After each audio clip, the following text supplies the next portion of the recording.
कक्षा 10 विषय हिंदी। काव्य सौंदर्य के तत्व।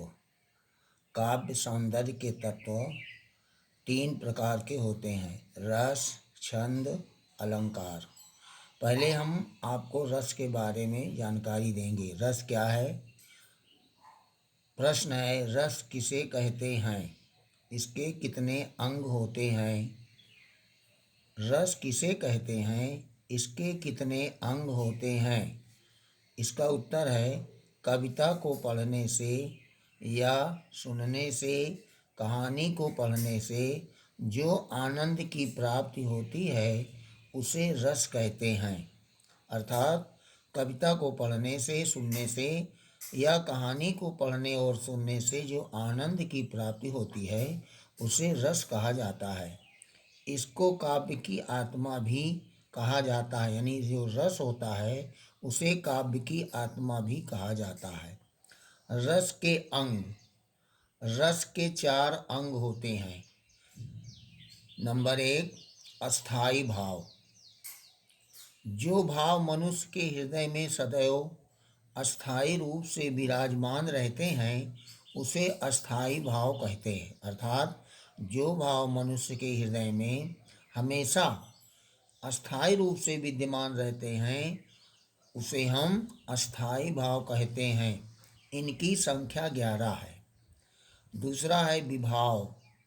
जो व्यक्ति, वस्तु, परिस्थितियाँ आदि अस्थाई भाव को जागृत करते हैं उन कारणों को विभाव कहते हैं। यानी जो व्यक्ति, वस्तु, परिस्थितियाँ आदि अस्थाई भाव को जागृत करते हैं उन कारणों को हम विभाव कहते हैं। विभाव के 2 भेद होते हैं। नंबर 1, आलंबन विभाव। नंबर 2, उद्दीपन विभाव। आलंबन विभाव क्या है? किसी व्यक्ति या वस्तु के कारण किसी व्यक्ति के मन में जब कोई भाव जागृत होता है तो उस व्यक्ति या वस्तु को उस भाव का आलंबन विभाव कहते हैं। यानी जब व्यक्ति के या वस्तु के अंदर किसी व्यक्ति के मन में कोई भाव उत्पन्न हो जाता है तो उस व्यक्ति या वस्तु के उस भाव को हम आलंबन विभाव कहते हैं। दूसरा है उद्दीपन विभाव। जिन वस्तुओं या परिस्थितियों को देखकर अस्थाई भाव बढ़ने लगते हैं वे उद्दीपन विभाग कहलाते हैं। अर्थात जिन वस्तुओं या परिस्थितियों को देखकर अस्थाई भाव अपने आप बढ़ने लगते हैं वे उद्दीपन विभाव कहलाते हैं।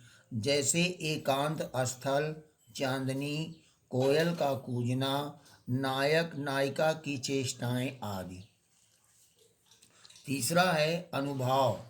भाव का बोध कराने वाले कारण तथा मानव मन में अस्थाई भाव को जगाने पर जो शारीरिक चेष्टाएं दिखाई देती हैं उन्हें अनुभाव कहते हैं। जैसे भेड़ियों को देखकर भय से कांपना। अर्थात जब हम भेड़िया देखते हैं और देखने के कारण डर से कांपने लगते हैं और अपने बचाव के लिए जोर जोर से चिल्लाते हैं तब हमें अनुभाव की उत्पत्ति होती है। बस बाकी कल।